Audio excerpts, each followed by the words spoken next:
Hey guys, welcome back to the channel. We recently had a Pokemon Presents where we saw more information on Brilliant Diamond and Shining Pearl, as well as a better look at Legends Arceus. And I kind of wanted to talk about how excited I am for both of these titles. And starting off, let's talk about Brilliant Diamond and Shining Pearl. Now, I remember getting home from school when Diamond and Pearl first came out, and my mom handed me the game and I disappeared. I fell in love with that generation. I love every generation of Pokemon, but I specifically remember loving those titles, loving Dialga, finding Weasel for the first time in the wild.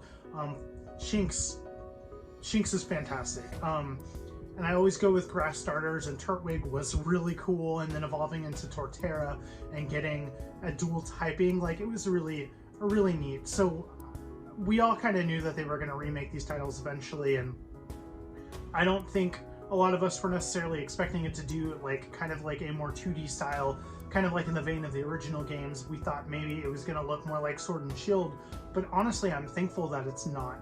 I really like the classic look, and I think after seeing the Diamond and Pearl remake trailer, like, announcement thing that they did, that it is kind of shocking how wonderful and beautiful that game really is. And maybe you can just call me a Pokemon fanboy. You wouldn't be wrong. But honestly, like, the new elements that they added, like, when I saw Weasel, like, running and, like, I was like, Pokemon follow you in this game? Like, that didn't happen in the original, and if you played it, you know that. And so Pokemon following you, how the underground has expanded and added new layers of, like, if you change your hideout with, like, certain statues in certain ways, it opens different type caverns, and I don't exactly know all the terminology of that quite yet, but I will.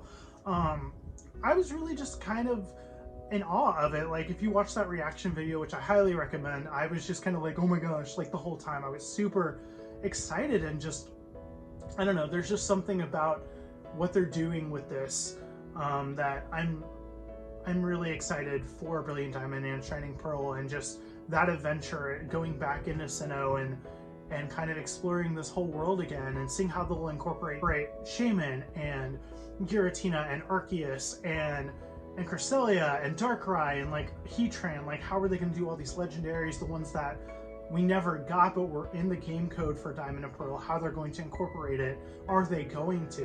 And then finding out at the start of the game that you get a mana fee like 2 hours in, and you can go on your whole adventure with a mana fee. Like, I remember how hard it was to get that egg and hatch it and have it in original Diamond and Pearl, and I still have it now in Pokemon Home, but it's so cool that that's what they're going to give us as a gift.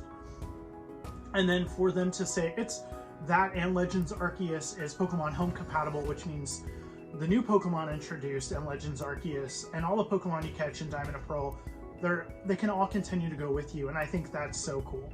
I'm really excited for it. It's my November game that I'm excited about. It's probably the game I'm most excited about this year, honestly. Titles are not looking too great in my opinion, but Brilliant Diamond and Shining Pearl, they have my attention, and they will. Going into Legends Arceus, I'm surprised we're getting it in January. Like, that feels very fast. It feels very quick.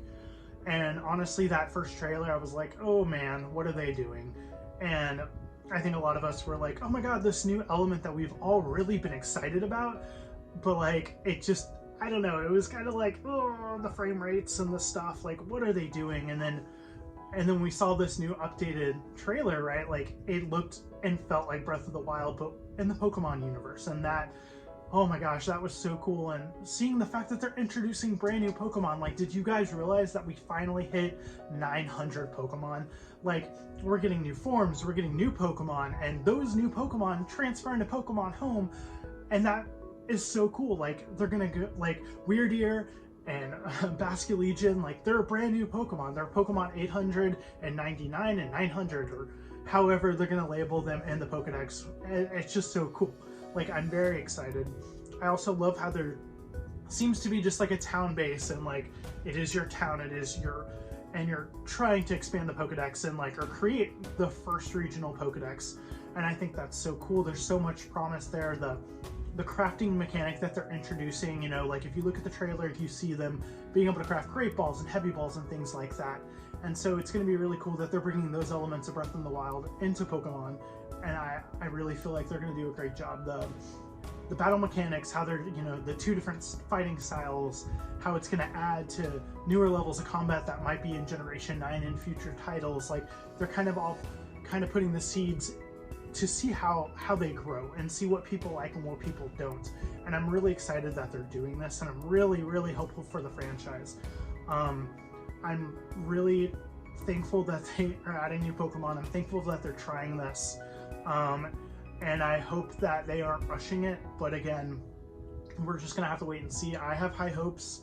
I know a lot of people kind of didn't like the graphics of Sword and Shield, but I love them. I love the DLC. I played the mess out of that game, and I still pick it up in Shiny Hunt, so it's a lot of fun.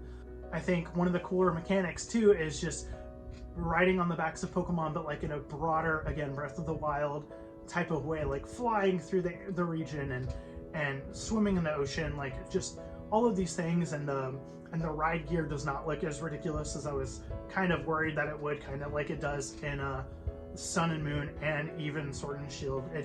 They're adding and incorporating so many different ideas and so many different things that they've been kind of slowly adding into the game, but it looks like it's all kind of coming together.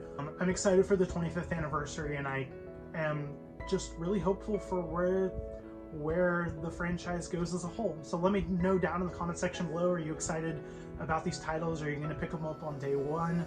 Who's your starters going to be? I'm going to pick Turtwig and Diamond and Pearl, and then I'm going to pick definitely Rowlet and Legends Arceus. So let me know who you're going to go with on these new beautiful great adventures. So I'll see you guys later.